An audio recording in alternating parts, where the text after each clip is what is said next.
বাঘারপাড়ায় মরহুম কারি ইমাম আতাউর রহমানের রুহের মাগফিরাত কামনায় ইফতার মাহফিল অনুষ্ঠিত হয়েছে। গতকাল শুক্রবার বাংলাদেশ জামায়াতে ইসলামী বাঘারপাড়া পৌরসভার ৯ নম্বর ওয়ার্ডে মরহুম আতাউর রহমানের ছেলের উদ্যোগে এই ইফতার মাহফিল অনুষ্ঠিত হয়। শহীদুল ইসলামের প্রতিবেদনে থাকছে বিস্তারিত।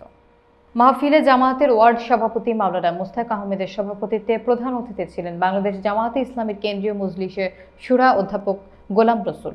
বিশেষ অতিথি হিসেবে উপস্থিত ছিলেন বাংলাদেশ জামায়াতে ইসলামী বাঘারপাড়া উপজেলা আমির অধ্যাপক রফিকুল ইসলাম, সেক্রেটারি মাওলানা আব্দুল জব্বার, জাতীয়তাবাদী দলের সাবেক সাধারণ সম্পাদক এবং সাবেক উপজেলা চেয়ারম্যান আবু তাহের সিদ্দিকী, জামায়াতের উপজেলা কর্মপরিষদ সদস্য আব্দুল আলিম, জিল্লুর রহমান, আব্দুল আলিস, মোহাম্মদ রিয়াজুল ইসলাম, সহকারী অধ্যাপক আব্দুল হাই, পৌরসভার আমির মাওলানা আমানুল্লাহ, সেক্রেটারি আব্দুল হক এছাড়াও অন্যান্য নেতৃবৃন্দ উপস্থিত ছিলেন। এ সময় প্রধান অতিথি বৈষম্য বিরোধী ছাত্র আন্দোলনের শহীদের মাগফিরাত কামনা, ফ্যাসিবাদের পতনের মাধ্যমে একটি কল্যাণ রাষ্ট্র প্রতিষ্ঠায় রমজানের শিক্ষা এবং তাকওয়া অর্জনের মাধ্যমে সকলকে ঐক্যবদ্ধ থাকার আহ্বান জানান। এটা হচ্ছে খোদাভীতি বা তাকওয়া।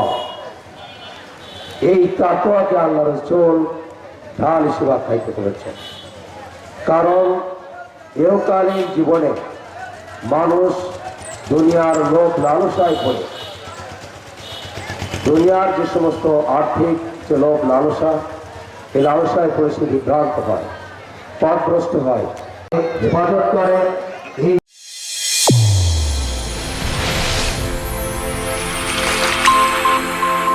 চ্যানেল A1 হৃদয়ের স্পন্দন।